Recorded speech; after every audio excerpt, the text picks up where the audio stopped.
Viva, eu sou Sofia Morgado e hoje gostaria de lhe propor uma reflexão abrindo um livro.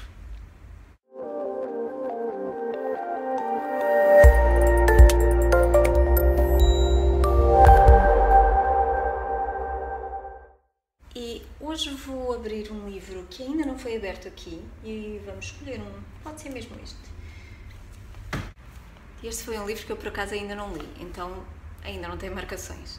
O título é O Medo Social e os Vigilantes da Ordem Emocional e é do professor Fernando Nogueira Dias. Eu gosto muito da escrita dele, então vamos abrir aqui uma página e ver o que sai aqui.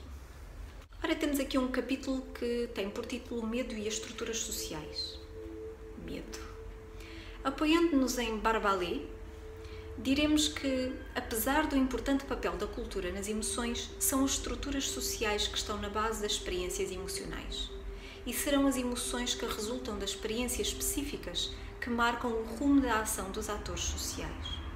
Naturalmente que a cultura tem um lugar fundamental na forma como os atores desempenham as particularidades da sua ação, mas não lhe está reservado o papel principal no caráter geral da resposta de um ator às circunstâncias.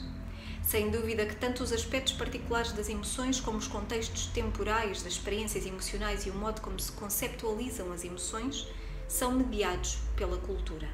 Mas isso não nos pode levar a considerar que, por esse motivo, as emoções são um simples aspecto da cultura. A emoção estabelece uma ponte fundamental entre a estrutura social e a ação do ator.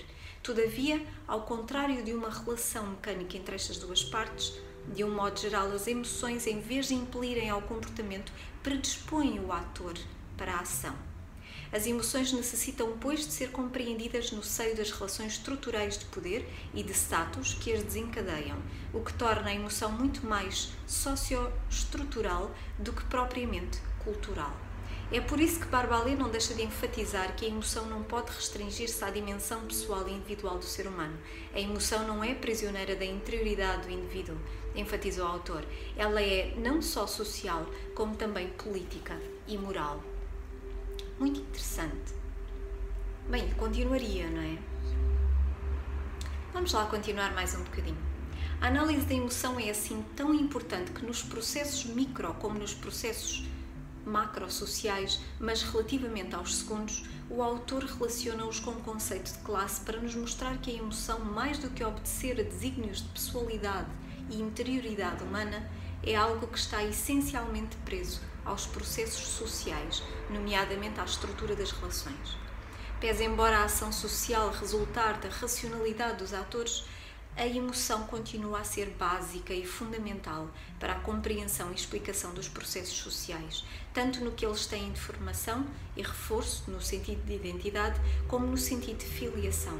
Mas não só, a emoção é o fundamento da ação social e responsável, em última instância, pela direção que assume a ação. De uma forma mais abrangente, diremos que a emoção exerce a ação sobre a formação das classes e, simultaneamente, sobre a ação das mesmas, o que explica que a emoção não pode efetivamente reduzir-se ao plano individual. Assim sendo, a emoção encontra-se simultaneamente presente nos indivíduos e nas estruturas sociais nas quais se inserem as relações entre os indivíduos. Resumindo um bocadinho a ideia que apanhei assim a ler ao mesmo tempo em voz alta, que é diferente do que estar a ler entendendo, mas aquilo que apanhei aqui resumidamente deste excerto foi que de facto as emoções estão na base da ação, não é? Que na base das emoções, mesmo as emoções sendo algo muito instintivo, muito estrutural, elas têm lá uma estrutura de base também, não é? E que, embora seja mediada pela cultura, ela tem muito a ver com as nossas experiências, com a forma como nós, e agora já colocando aqui um pouco do meu racional, não é? Tem muito a ver com a forma como entendemos as coisas, como as interpretamos, como as apreendemos de alguma forma em situações anteriores. Então, isto cria a nossa estrutura e a estrutura emocional também, a forma como nós entendemos as coisas que nos faz sentir de determinada forma, não é? Mas tem a ver com esta interpretação. Então temos uma estrutura emocional que é condicionada por estas vivências, é desenvolvida, construída ao longo do tempo desta forma, mas que também é muito social, não é? Também vai sendo apreendido. E depois leva, de acordo com aquilo que eu sinto, leva a uma determinada ação, não é? Então que a emoção impela a ação. A emoção é aquilo que traz de alguma forma combustível para agir.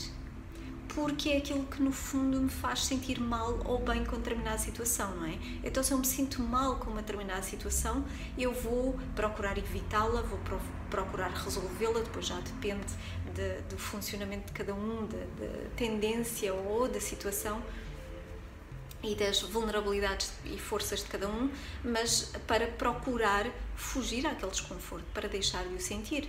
Se alguma situação me traz bem-estar, me traz felicidade, pois eu posso também daqui agir de determinada forma, a partir deste estado emocional, não é? Agir de determinada forma para continuar, para preservar, para voltar a este estado mais tarde, não é? Então, de alguma forma, é a emoção que me leva à ação.